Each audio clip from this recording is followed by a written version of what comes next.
The Great Battle on the Volga. Films made by 150 Army cameramen included in this picture. The cameramen who filmed Soviet troops in action were Bakar, Goldbrich, Ibragimov, Katzman, Malov, Arlyankin, Paselsky, Vikharev, Goldstein, Kazakov, Khrushchevsky, Mukhin, Ostrovsky, Sotin, and Shadronov, with acknowledgments to the State Film Archives. Scenario, Yuri Smirnitsky, directed by Maria Slavinskaya. Text by Alexei Surkov, music arranged by Makarov. Military advisor, Lieutenant General Platonov. Central Documentary Film Studio.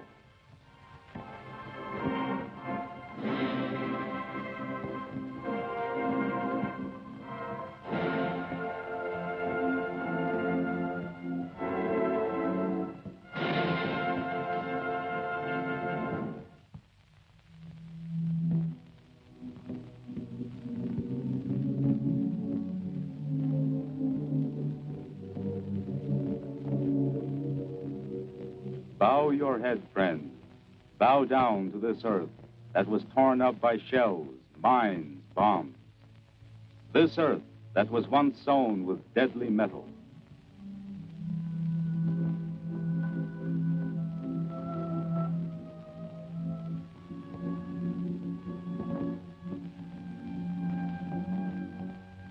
This earth for which the Russian people gave their most cherished possession, their life.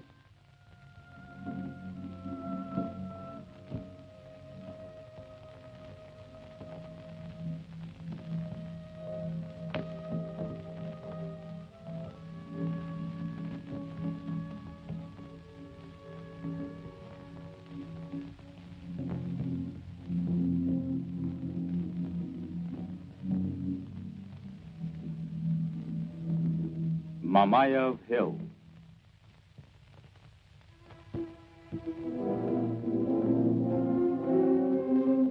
A tornado of war, of blood and death crossed over this place.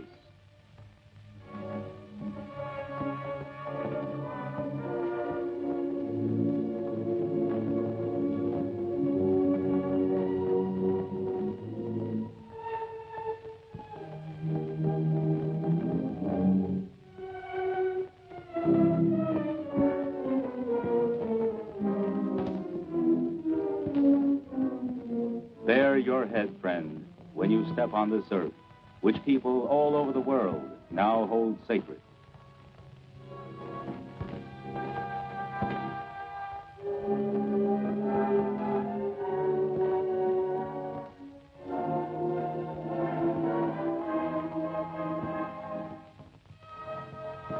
There is a handful of earth from here in the grim Antarctic today.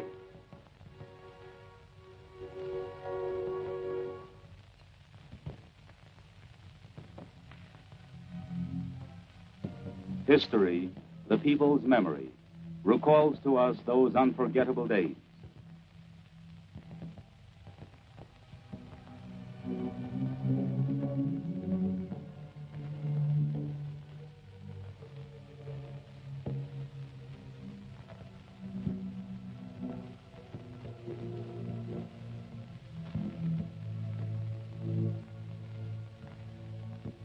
The summer of 1942 was a time of terrible anxiety. The firing line of the Soviet-German front extended hundreds of miles over Soviet soil from the Arctic Ocean down to the Black Sea. There was constant fighting in the key sectors. Battles raged on the Barents Sea. Soviet forces fought the enemy within the Arctic Circle amidst icy cliffs and snow-covered tundra.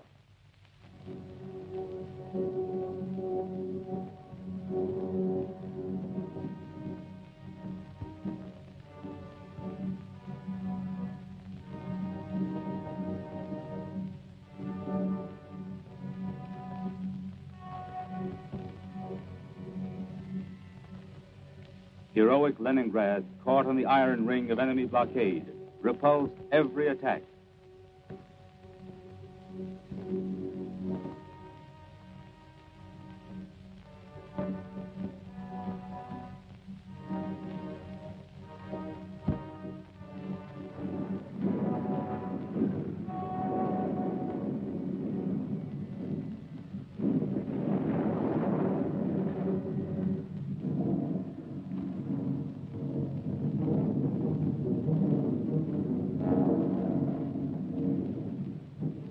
troops of the Leningrad Front and Baltic sailors put up a valiant defense of the city.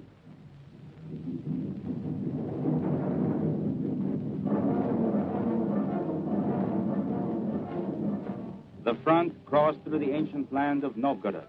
It was there, in the forests of Lake Ilmen, that the Soviet forces wore the enemy out in hard-fought battles.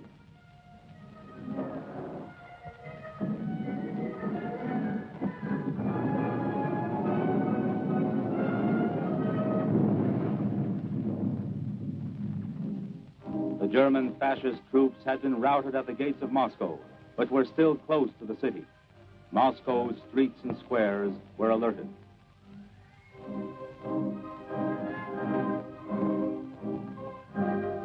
Soviet divisions to the west, covering the approaches to Moscow, were fighting continuously. Although the Red Army did not yet have superiority over the enemy, Soviet troops were consolidating the success won in the Battle of Moscow.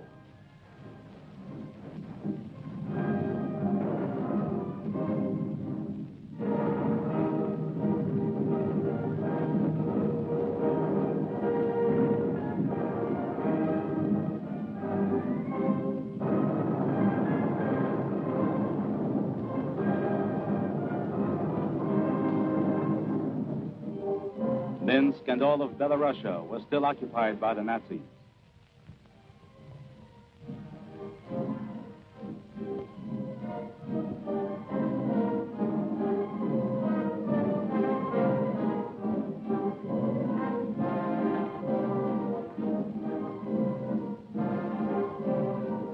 Day and night, their heavy jackboots could be heard as the Nazis combed the streets.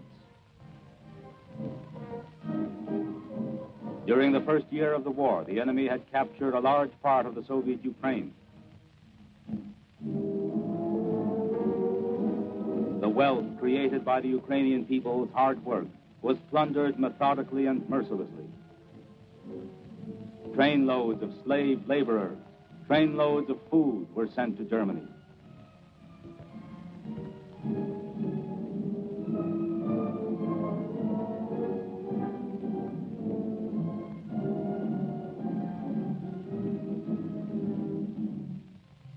At the extreme southern sector of the front, the besieged hero city of Sebastopol, cut off from the rest of the country, kept on fighting.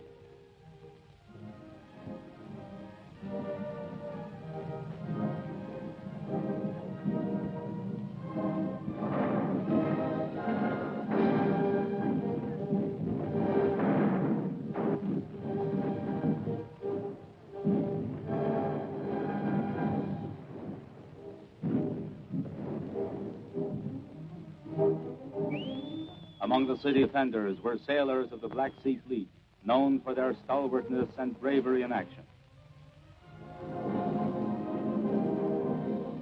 Months passed, but Sebastopol did not surrender.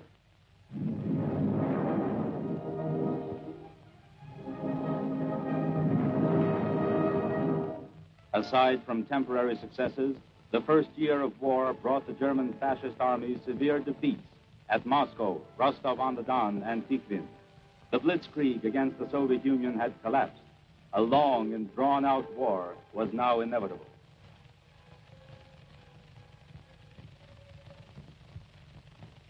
In the summer of 1942, the Hitler Command had concentrated shock groups east of Kharkov and Kursk and in the Donbass, with the aim of launching a major offensive, smashing the Soviet forces in the south and seizing the oil fields of the Caucasus and the rich farm regions of the Don, the Kuban, and the lower Volga.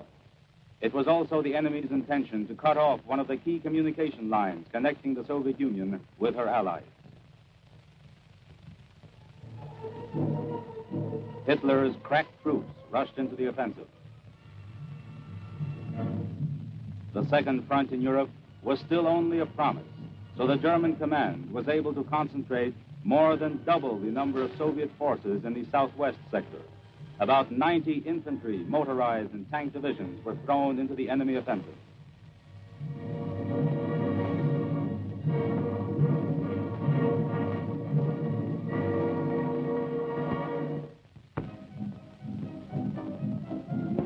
The enemy pressed on towards the Volga and Stalingrad.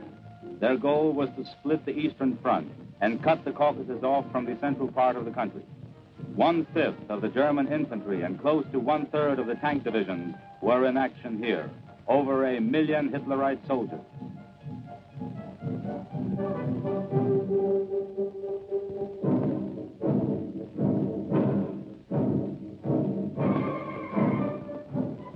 The Fuhrer demanded that his soldiers fight on to victory in the East, and so they marched on and on to their doom.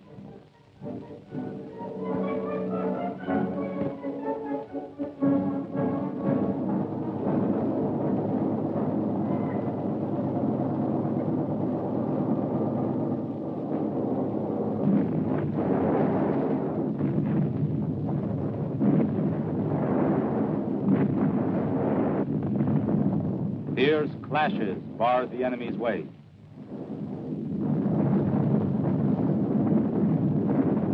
But the German offensive on the southwest sector continued.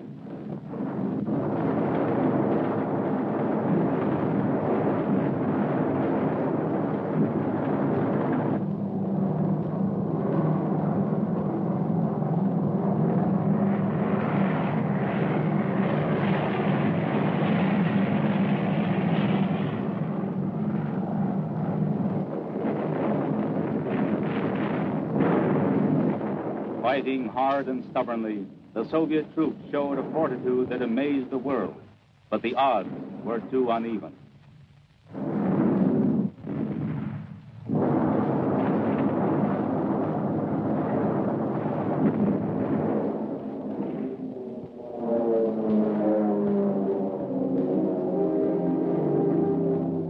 Again, as in 1941, the Soviet people tasted the bitterness of retreat.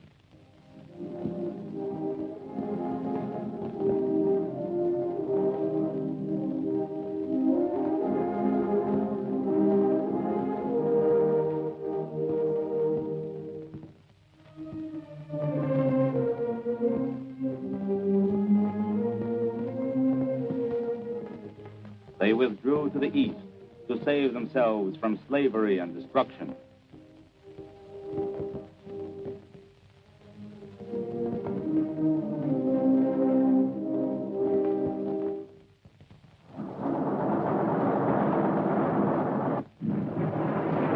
One of the greatest battles of the Second World War began on July 17, 1942.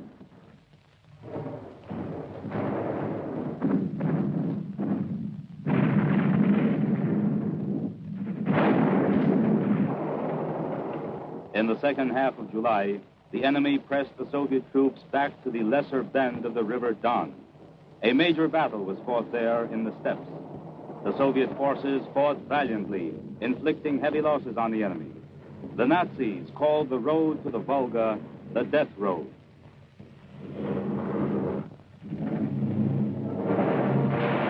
And still, by intensifying the strength of their blows, the enemy reached the Don over a wide front. They crossed the river at many points.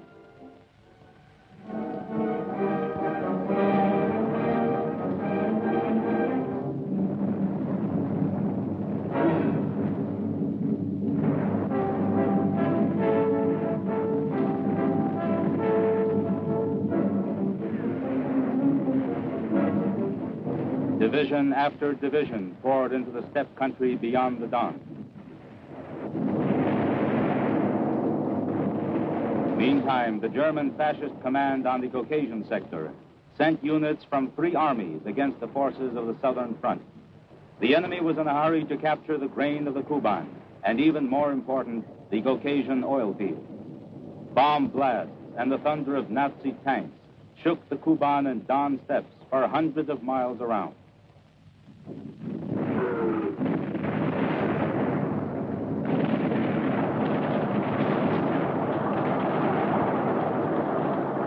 The Soviet command made an all-out effort to check the advance of the Germans.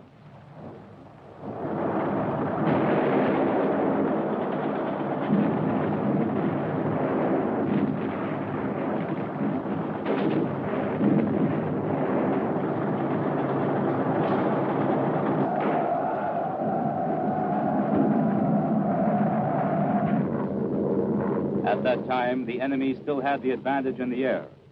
But Soviet airmen were fearless in battle.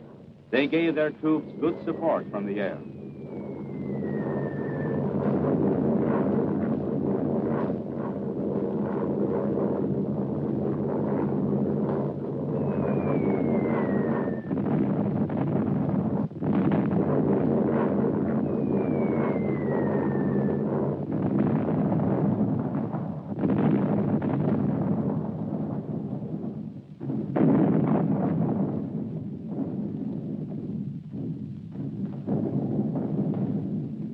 Regardless of losses, the enemy pushed on.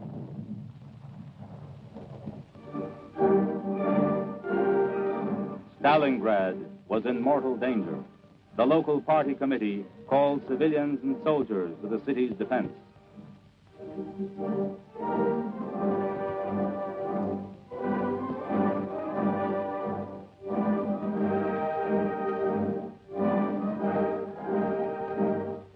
Young and old helped build defenses.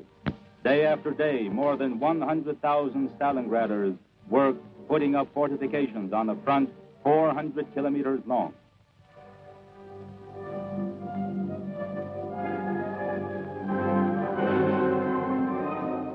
Soldiers worked alongside the townspeople.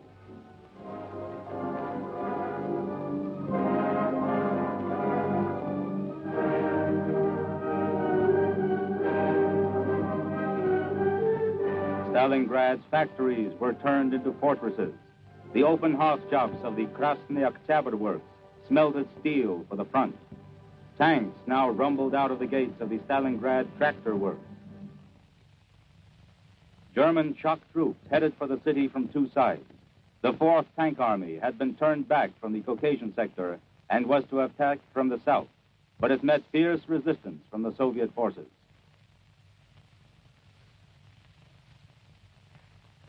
The 6th German Army struck from the west, and after a 3-day battle, effected a partial breakthrough to the Volga near the industrial settlement of Rynok. Fighting broke out at the immediate approaches to the city.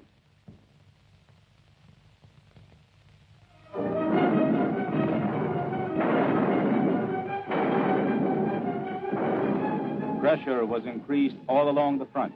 Nazi forces had come right up to the city. They cut off the railway connecting Stalingrad with Moscow.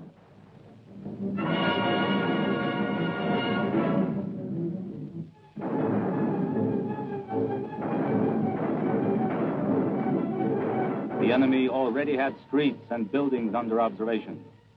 Victory, the Nazis were certain, was already in their hands. But the Stalingrad Defense Committee and the Regional Party Committee were resolute in their determination to defend the city.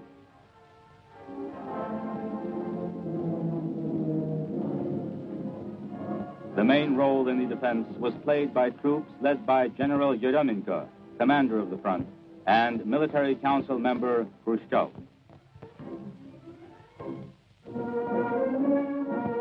During those critical days, the people of Stalingrad joined civil defense battalions.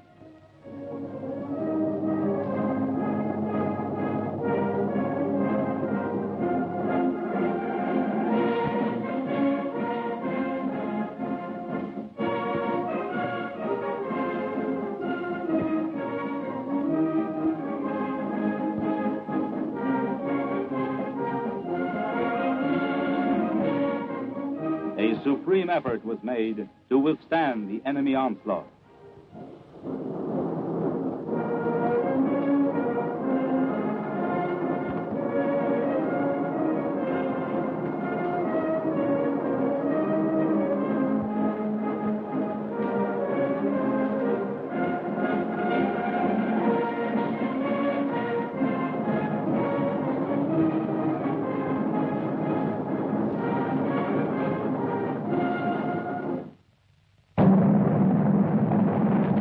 The enemy set August 23rd, 1942, as the date of a massive attack from the air to smash the city's defenses.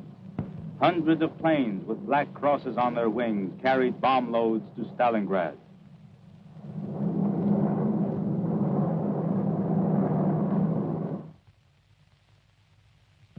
But the front-line city was not taken by surprise.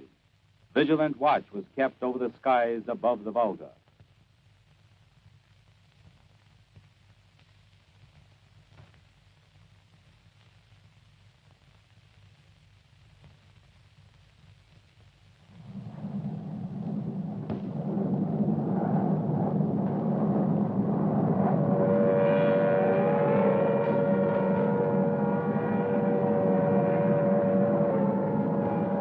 The anti-aircraft system was ready for action.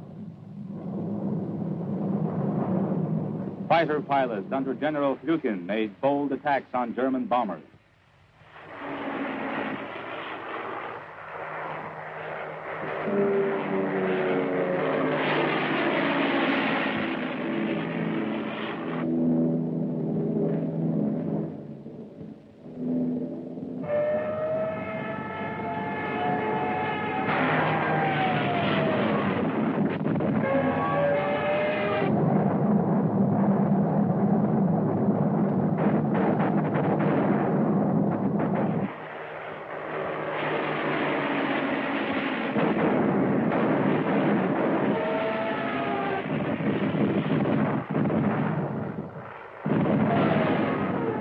And many a fascist plane failed to carry out its mission.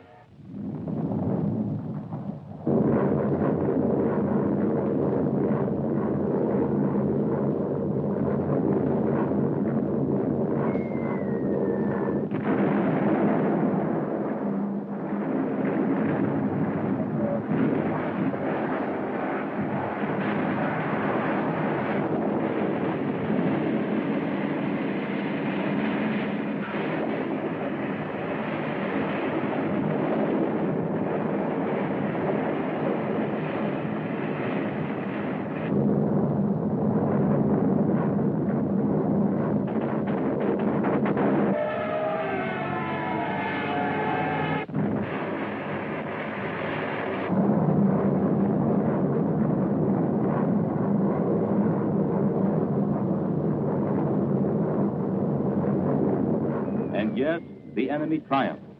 2,000 bomb hits in one day.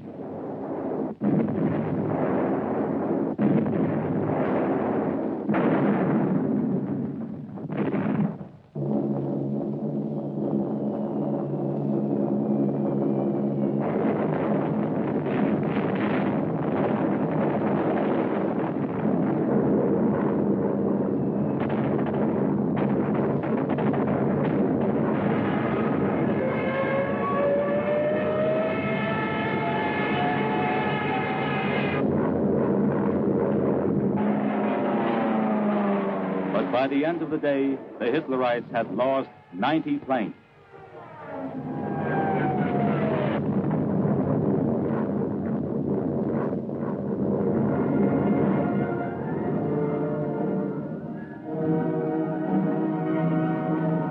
German flyers boasted they had turned the city into a fiery hell.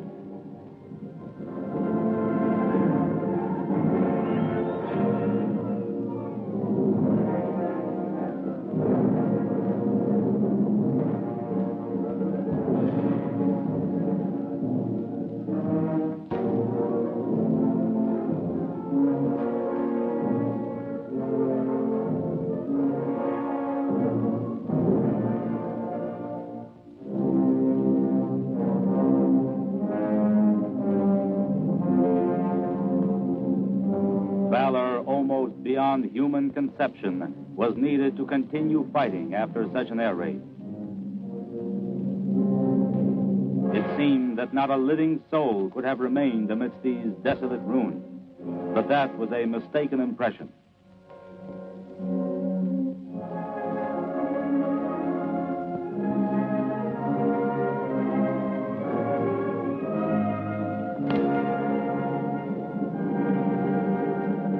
The survivors left their city, now reduced to ruins by fire and metal, and retreated beyond the Volga.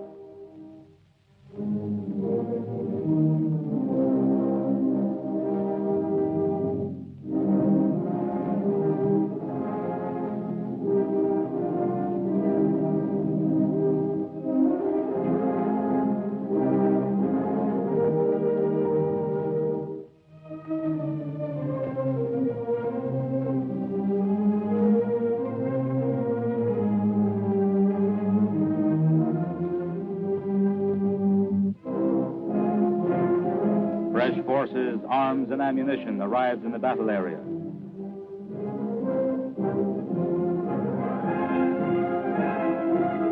Red Army reinforcements approached the city along the Volga and on roads across the steppes. They had been sent to defend the Volga stronghold, and they took up positions on the front line.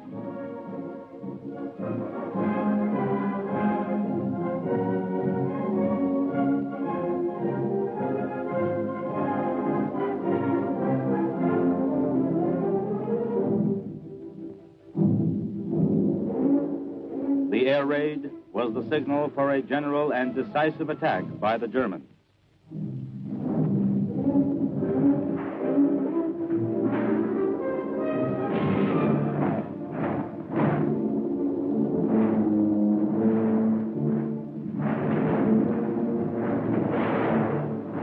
They were in the city and certain of victory.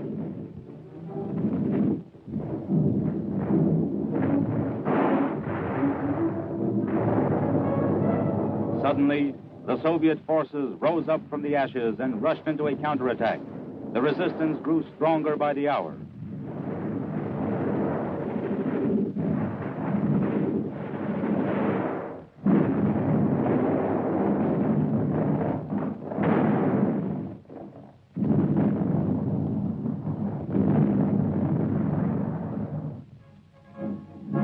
Hitler had congratulated his generals too soon. Too soon had they made lithograph stones boasting that the city on the Volga had fallen. Too soon had they struck this medal in honor of the city's capture.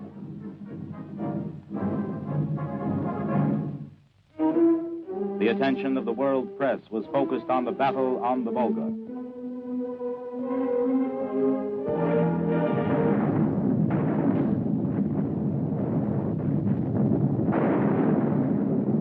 In September, the troops of the Stalingrad and southeastern fronts struck a number of counter-blows that weakened the enemy. In the city itself, General Shumilov's 64th Army and General Chuikov's 62nd Army waged a heroic defense. To the north and south of Stalingrad, the armies led by Generals Kuznetsov, Kozlov, Malinovsky, Telbukhin, and Trufanov engaged in bitter fighting.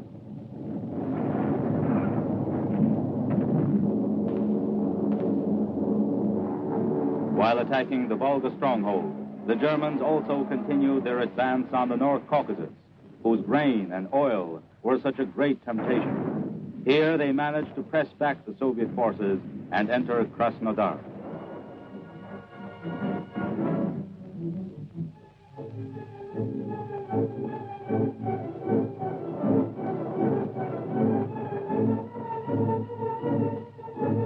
The oil district of Maikop was likewise occupied.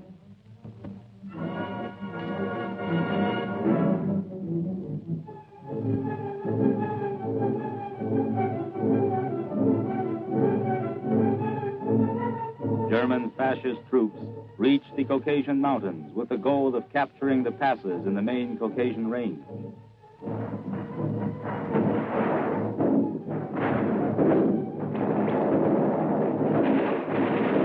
Special service units were sent into action against the German mountain troops.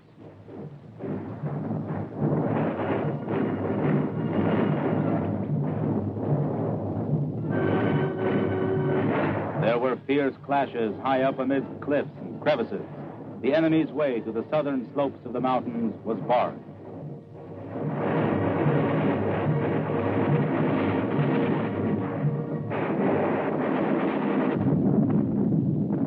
At Stalingrad, too, the German offensive slowed down. They broke into the city, but did not have the strength to take it. Meantime, the Soviet forces continued to build up their defenses.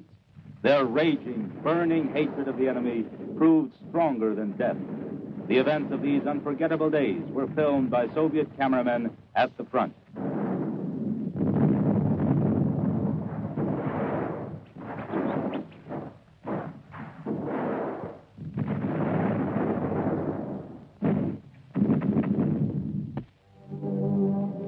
The 62nd Army of the Stalingrad front, which had been squeezed right up to the Volga, fought under unbelievably hard conditions. The defense belt, 25 kilometers wide, and from 2.5 kilometers down to only 200 meters in depth, was under fire by all types of enemy arms. The dugouts of Army headquarters on the steep bank of the Volga were like birds' nests in the sand. The military council of the Army, headed by General Chuikov, who was in command, guided the defense operations from here.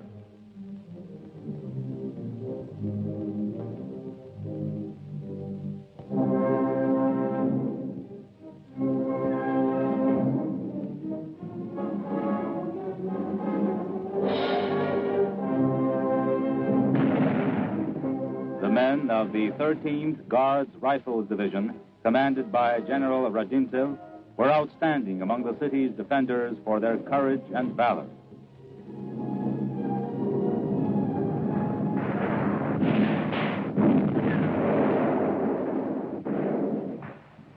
Stubborn fighting with heavy losses now moved into the streets of the city.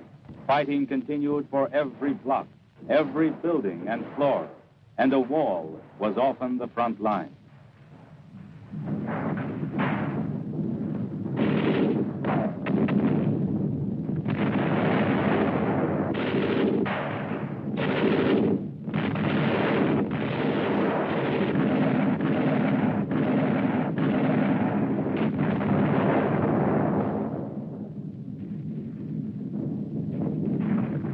Sniper Anatoly Chekhov shot down many a German soldier and officer.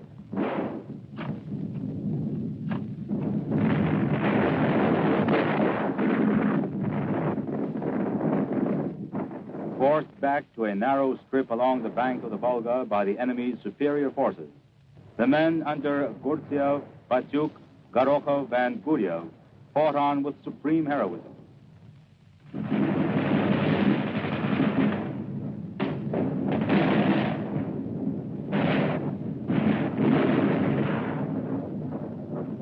History has not left us the names and ranks of those who laid down their lives in the fighting on the Volga. But the Soviet people cherished beyond measure even these nameless film records.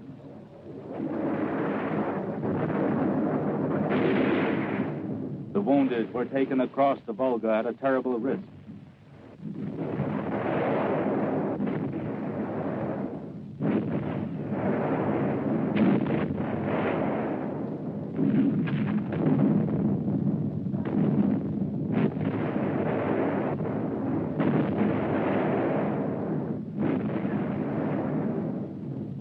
This was known as Lyudnikov's Island.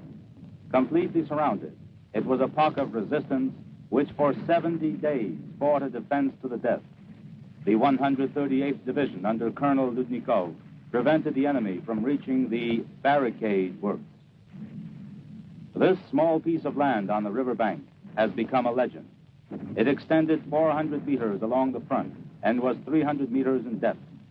From here, reports were sent to Army headquarters. These brief words meant so much. Exceptionally hard, fierce fighting. 14 enemy attacks repulsed by artillery fire, counterattacks, and hand-to-hand combat. The enemy has reached the Volga on both sides. They're firing straight through the division's formation. It was impossible to stand up to this, and yet they did it. Not a step back. The party's order came through, and that meant an order from the whole country and the Soviet people.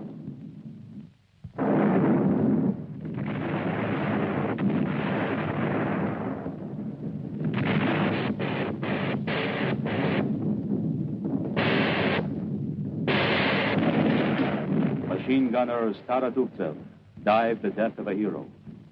It was an unwritten law of frontline brotherhood that the living gave an oath to those who had been killed. We'll stand to the death. An unforgettable page in the history of the Battle of Stalingrad was Sergeant Pavlov's house, where a small garrison kept up a defense for 2 months. Shoulder to shoulder they fought, Lieutenant Afanasyev, Guard Sergeant Yakov Pavlov, Privates Ilya Voronov, Faizaran Ramazanov, Ahmed Turdiev, Nikolai Masiashvili, and Vasily Glushchenko. There were others, too. Many of them known, still more unknown. These are just a few names and facts from the frontline history of those grim days.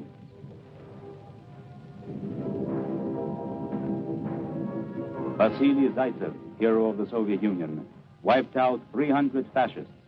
A super sniper was brought especially from Berlin to get rid of him, but Zaitsev got him, too.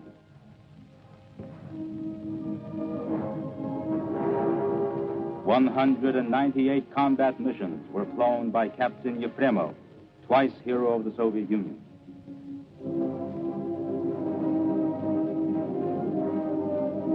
Red Army men Alexei Bashchenko and Nikolai Serdyukov sealed up enemy firing positions with their own bodies.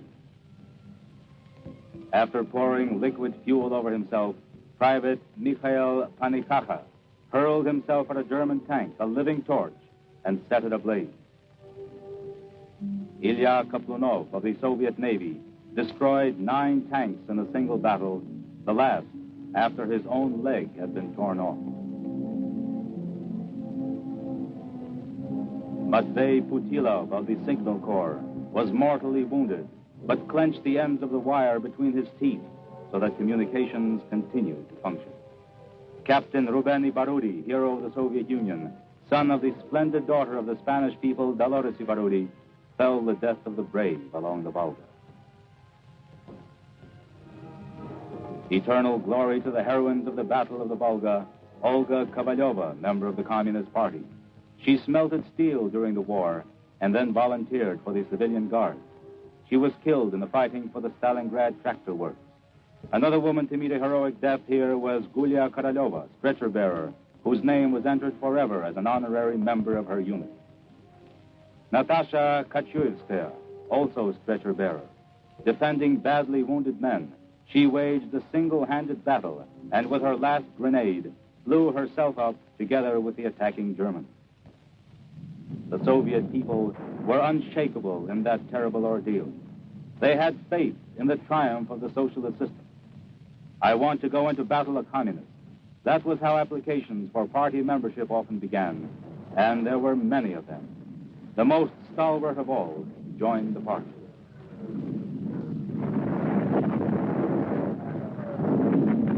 They received their party cards at the front line.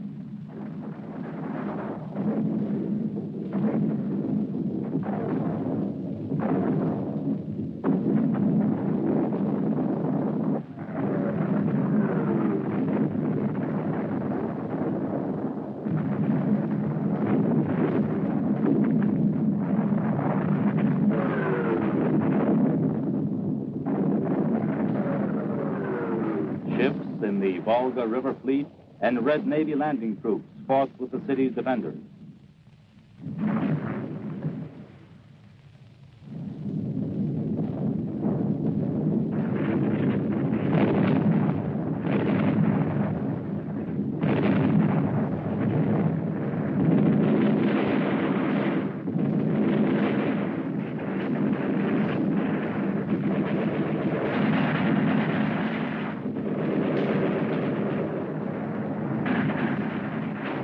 Defending Stalingrad.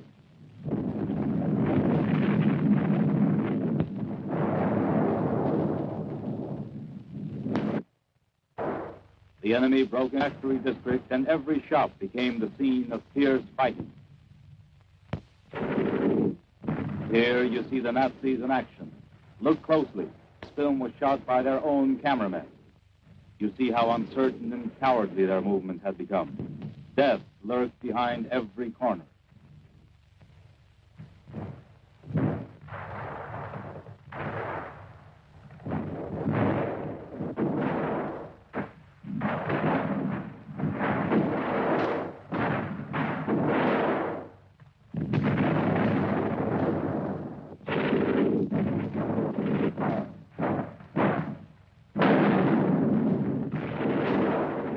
Soviet soldiers adapted themselves to fighting amid the ruined buildings.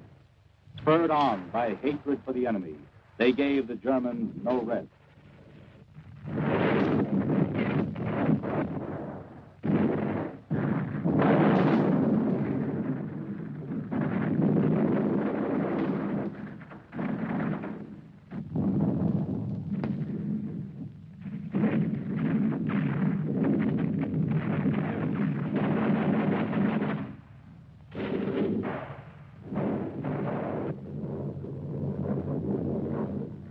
Badly entangled in street fighting, the Germans attempted to crush the Russian defenses from the air.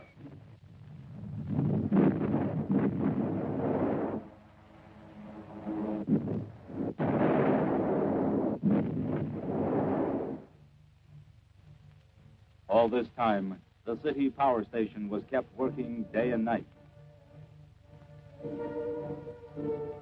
People took refuge in special bomb shelters, and even 130 direct hits could not put the station out of commission.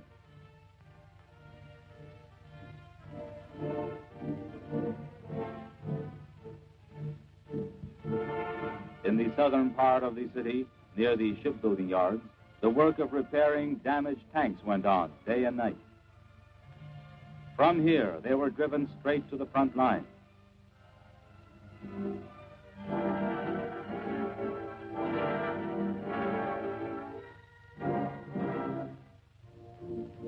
In this terrible battle, the defenders of the hero city were not alone. All the Soviet people were with them, the entire multinational country, closely united by the Communist Party and its Central Committee. Everything for the country's defense, all as one man to the struggle. Old-timers, veterans of the first 5-year plans, went back to their machines.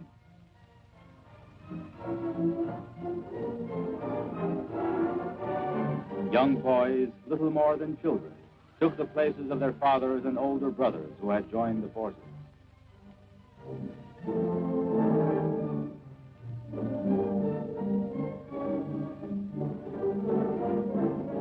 Girls did their share too.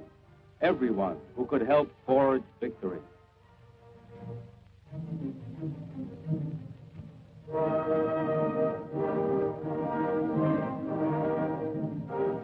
Countless times, the men in the trenches or the enemy rear were grateful to these women.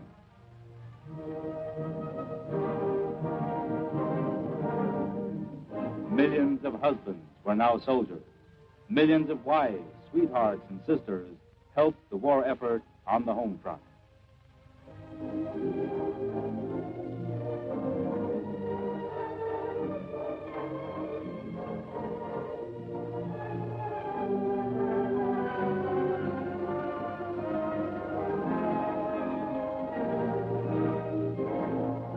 Men who had driven tractors and harvester combines were now driving tanks on the battlefield.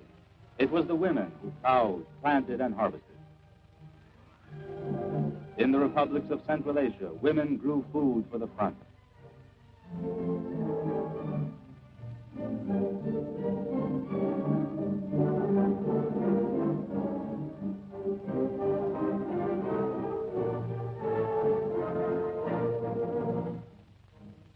Far from the front, in the Urals and other areas, the war effort was intense. The steel from these furnaces was for the front.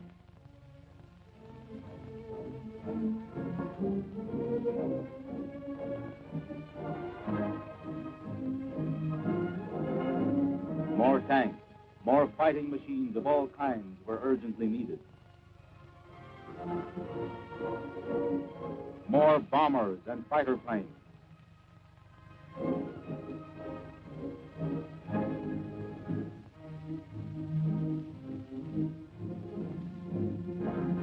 More guns of every type and caliber. From the country's arsenals, trainloads of arms and equipment were sent westward to the armed forces in a constant stream.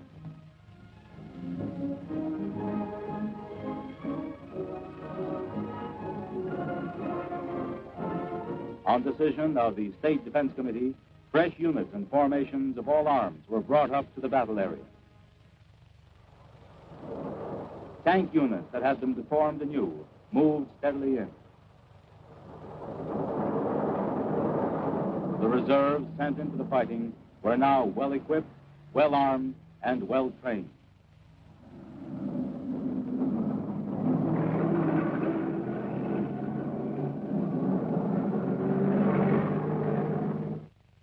By the beginning of November, the enemy forces had suffered heavy losses and were scattered along the front. The main enemy grouping of 22 divisions were at a disadvantage. The Soviet forces held firmly to their positions on the right bank of the Don, northwest of Stalingrad, and the exits from the Lake District south of the city, and then gripped both flanks of the enemy troops in a pincer movement.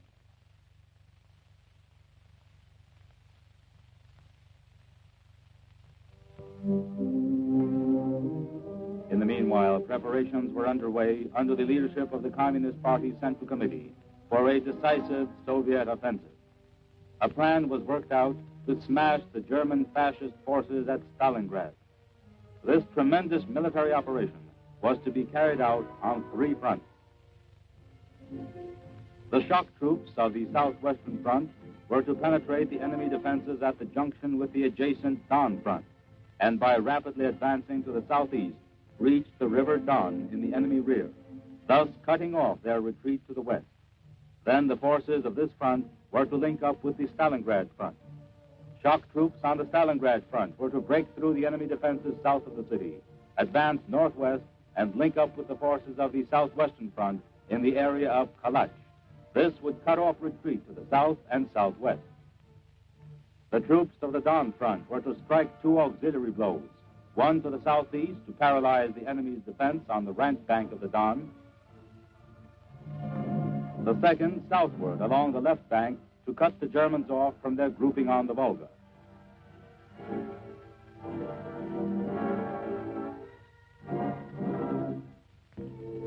General Yeremenko, himself wounded, conferred military decorations on his soldiers and officers.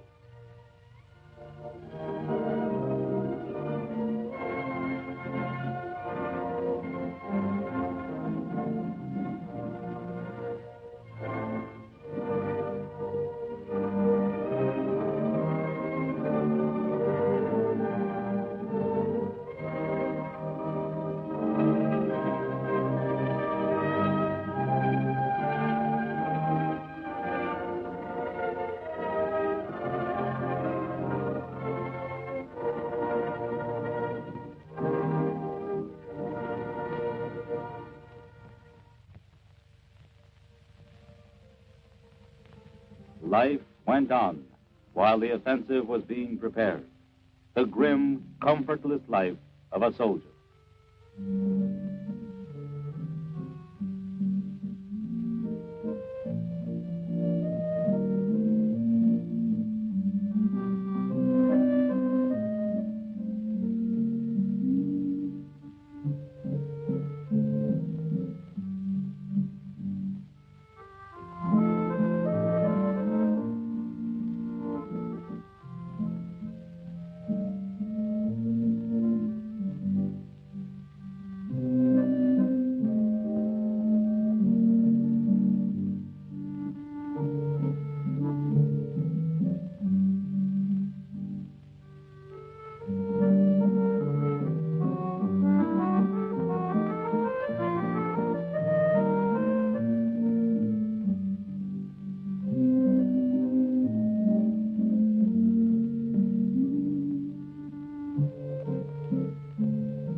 Unknown to the enemy, the Soviet command was concentrating reserves and equipment ready for action.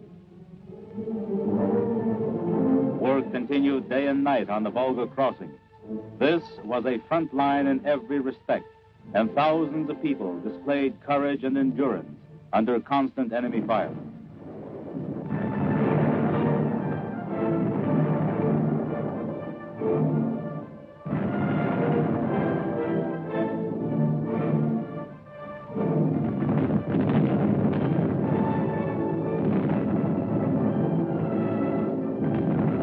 machines and ammunition were sent across to the right bank on boats and ferries. Military commanders and old-time Volga navigators took their places side by side on the captain's bridge.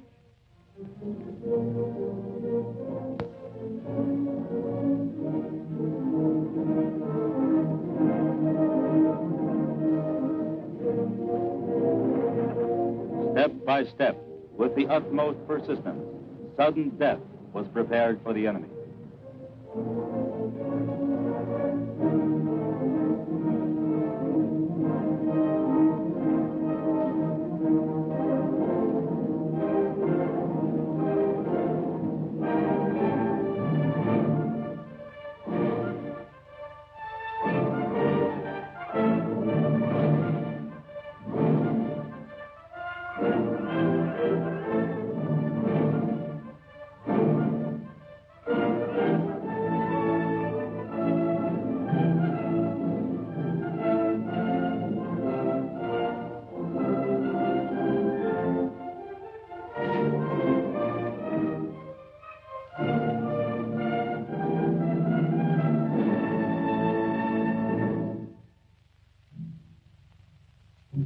And the enemy was kept under constant observation. Officers reconnoitered enemy positions from advanced observation posts.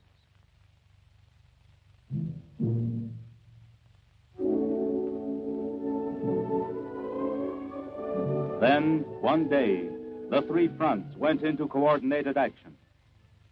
The Stalingrad front under the command of General Yeremenko, Military Council member Khrushchev. The Southwest Front, commanded by General Vatutin. The Don Front, under the command of General Rokossovsky.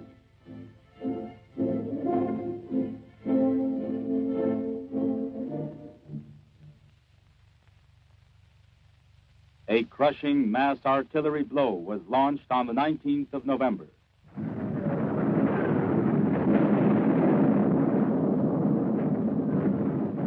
The day the Soviet forces began their offensive was the beginning of the end for the fascist hordes that had marched to the Volga.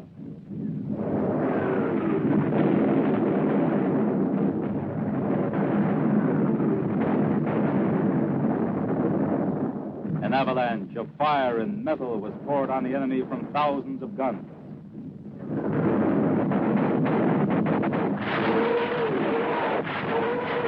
Like fiery dragons, the rockets of the famous Katyusha mowed the enemy down.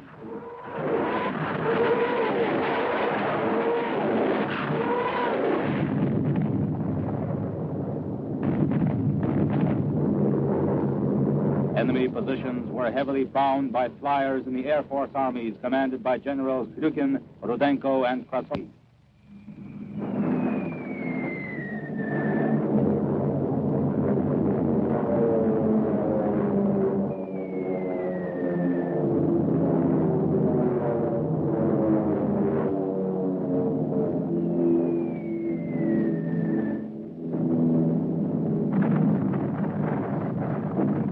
When the German forces had been stunned and deafened by the Soviet artillery and Air Force, the big attack began.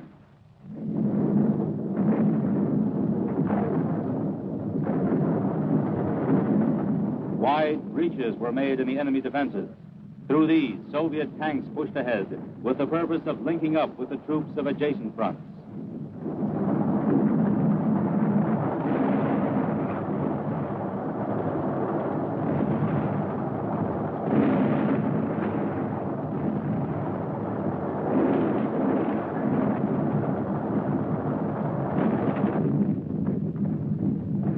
Soviet cavalry forces raced through the breach toward the German rear.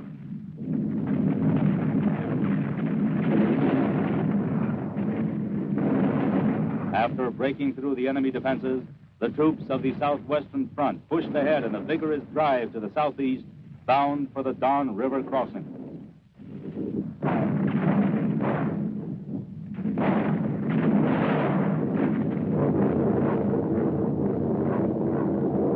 A day later, on November 20th, the forces of the Stalingrad front also struck heavy blows at the enemy.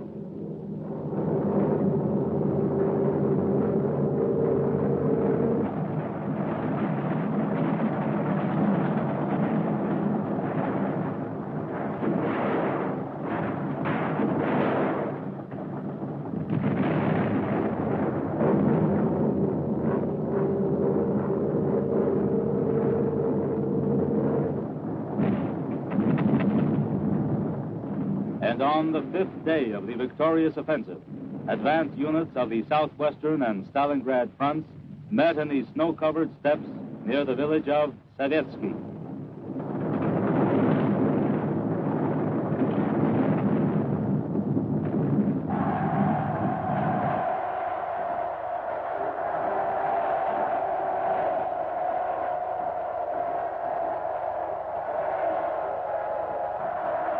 On November 23rd, exactly according to plan, the steel ring around the German fascist grouping between the Volga and the Don was closed.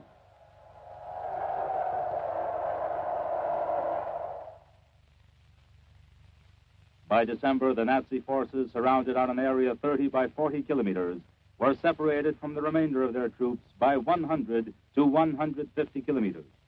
To relieve their encircled grouping, the Germans now formed a new group of the Don Army under the command of Field Marshal Manstein. It advanced from the Kotelnikovo area in order to join the encircled forces. The enemy onslaught was repulsed by the 51st Army under General Trufanov and General Malinovsky's 2nd Guards Army.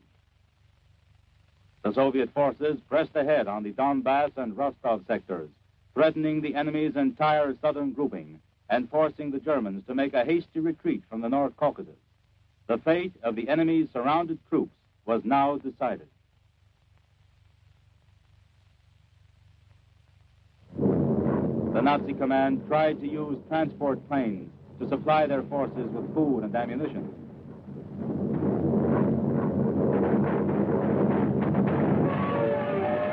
But it was useless. This scheme was frustrated by hurricane fire from the Soviet anti-aircraft guns and attacks by fighter planes.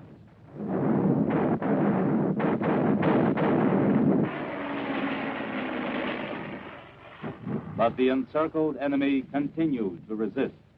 Troops of the 62nd Soviet Army were engaged in constant fighting amidst the ruins of Stalingrad. Stubbornly and without let-up, they smoked the enemy out of every trench and every cellar.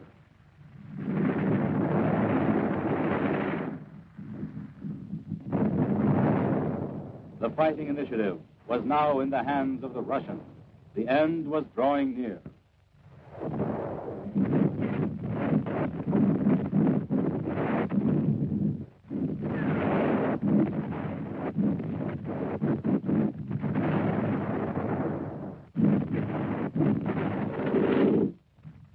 The plan was to slice up the enemy's besieged group by blows from different directions and mop up unit by unit.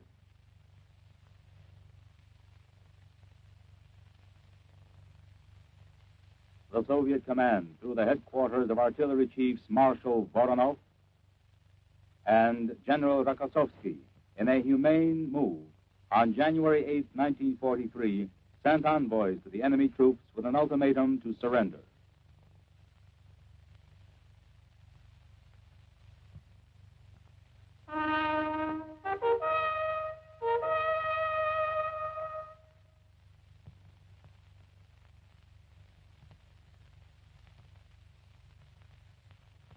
When the time limit was up, the order was given to advance.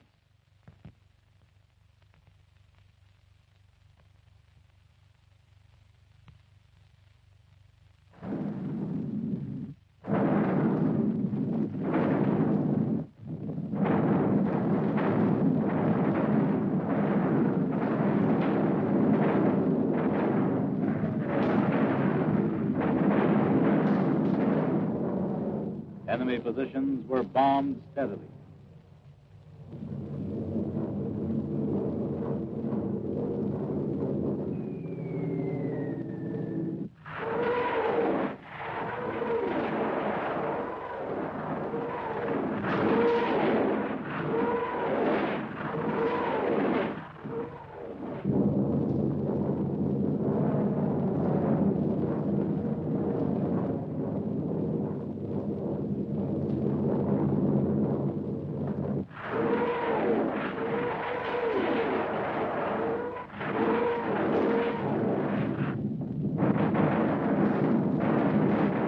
On a bitterly cold January day, after the artillery had pounded the enemy lines, the infantry went into action.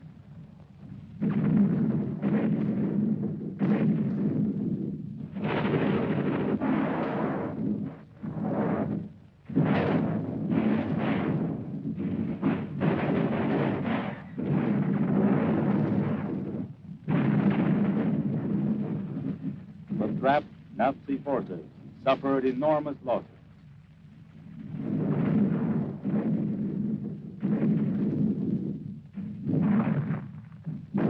The land along the Volga was strewn with smashed enemy equipment.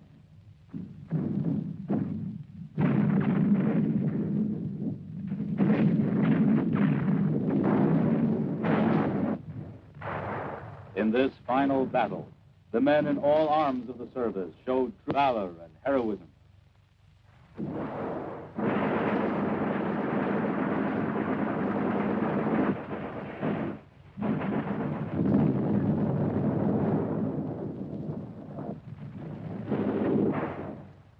The enemy could no longer stand up to the pressure. Those who had come to the Volga as conquerors now began to crawl out of their shelters, emerging from cells and dugouts.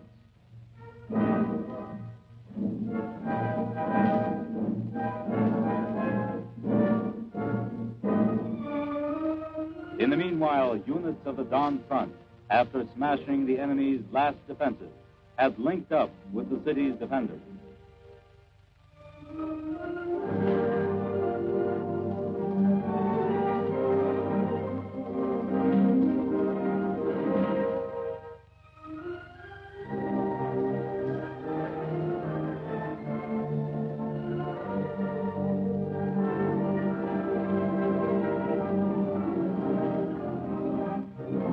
The defenders of Stalingrad had withstood 700 fierce attacks. 2 million men had been engaged in the great battle. On the 2nd of February, the last volley was fired.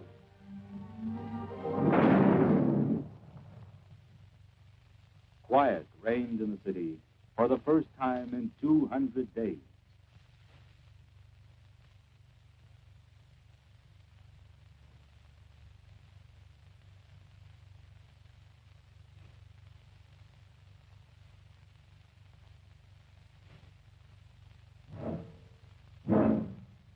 The enemy was completely routed, and a mass surrender began.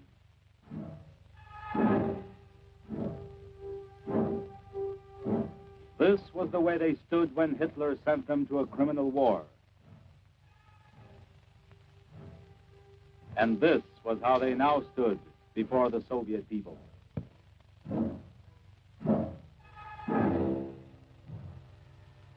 This is the way they received their Iron Crosses after Paris. And these were the crosses they got in Soviet Russia.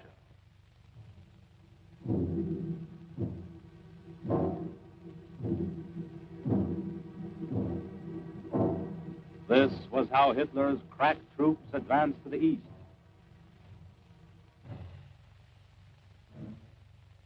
And this was the way they left the banks of the Volga.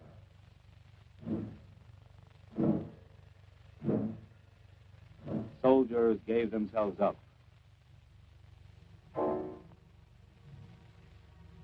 Officers surrendered.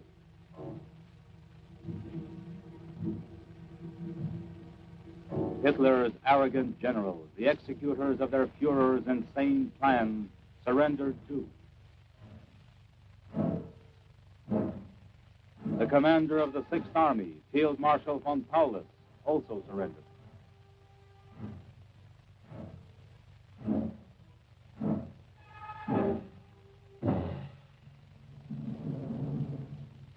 Endless columns of prisoners.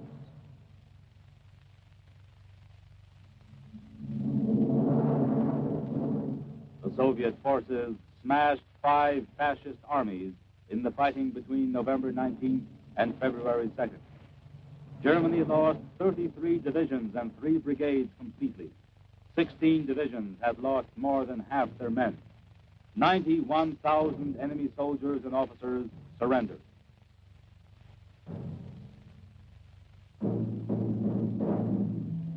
During the last days of the battle, the Nazis left an enormous graveyard of tanks, artillery, planes, motor vehicles, and armored carriers.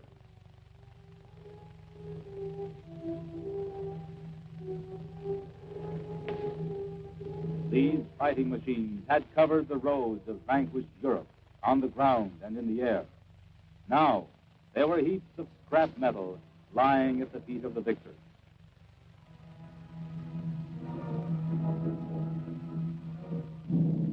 Never in the history of warfare had a huge army suffered a defeat like this. The great battle on the Volga ended in a brilliant victory for the Soviet troops and was the turning point of the Second World War.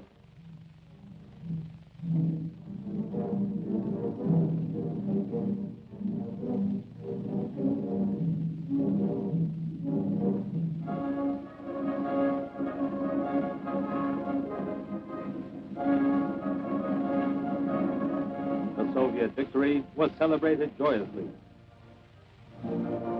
Red Army soldiers, officers, and generals gathered on the city square surrounded by ruins.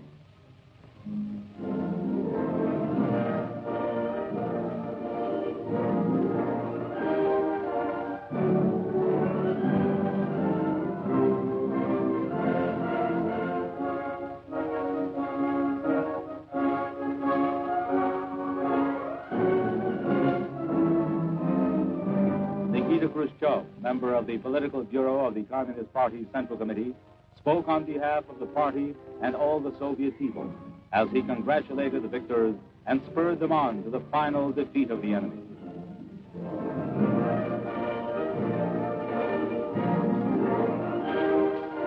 Now that the fascists had been defeated on the Volga, the Soviet forces advanced westward. The dawn of victory over fascism could be seen in the fires of this great battle.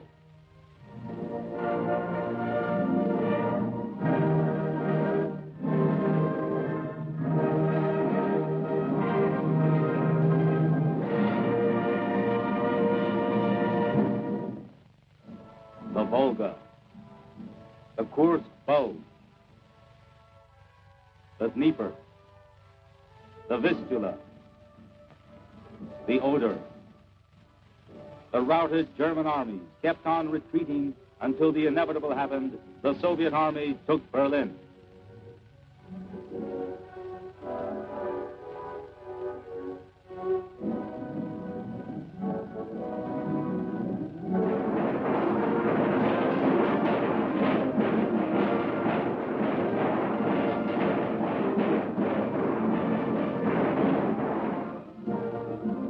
Hitler Germany surrendered unconditionally.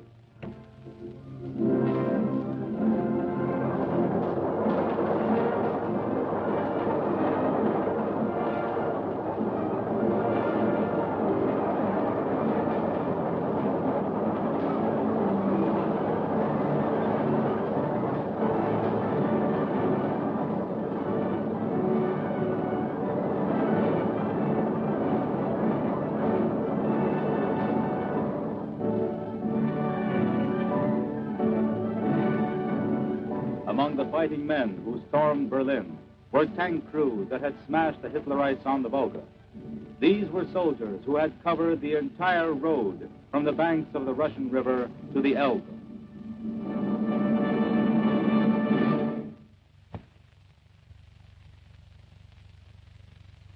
And now, take a final look at the hero city as it looked, ghastly but proud, when the battle was over. This is a story to tell your children and your grandchildren.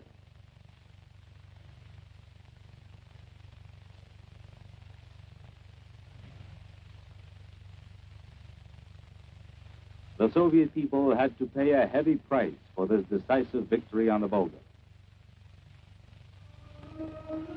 No better monument could have been conceived than present-day Volgograd.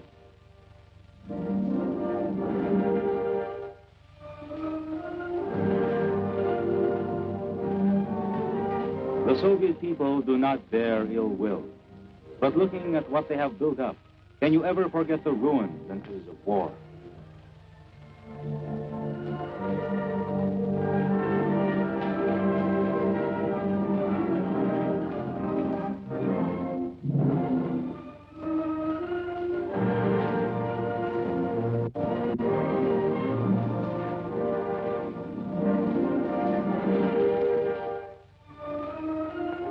The memory of the immortal exploit at Stalingrad will never be erased.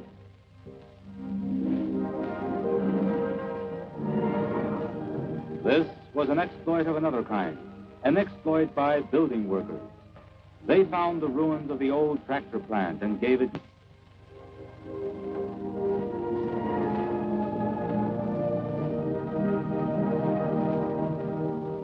It was they who made an old dream come true and connected the Volga and the Don.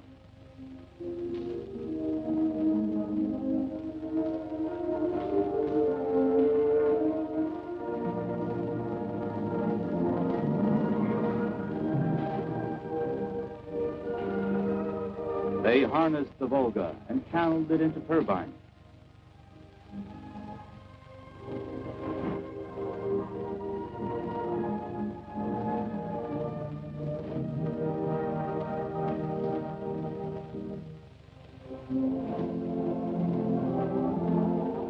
But we will never forget that this flourishing land on the Volga was once crimson with the blood of our fathers and brothers.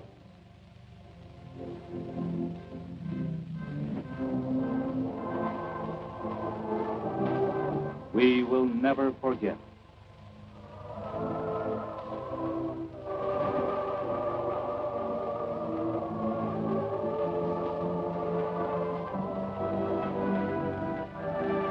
The city of builders and heroes received many tokens of admiration. President Roosevelt sent this scroll on behalf of the American people.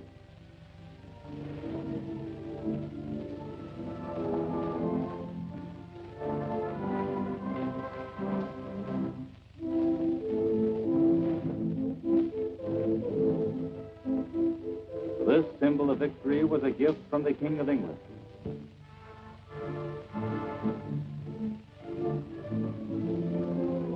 A battle shield was sent by the Emperor of Ethiopia.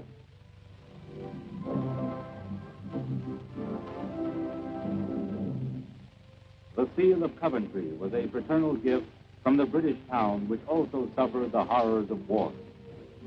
Zhou Enlai, Premier of the State Council of the Chinese People's Republic, sent this bas-relief. A memorial medal was a gift from the Defense Said.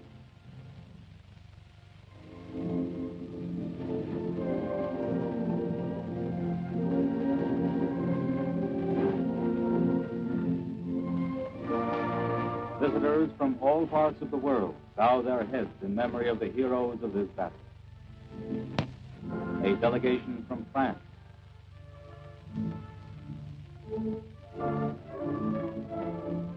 Envoys of People's Korea. State leaders of Indonesia.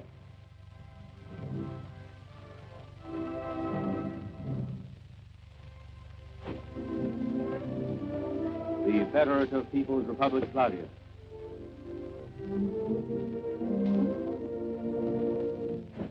Representatives of the people of India.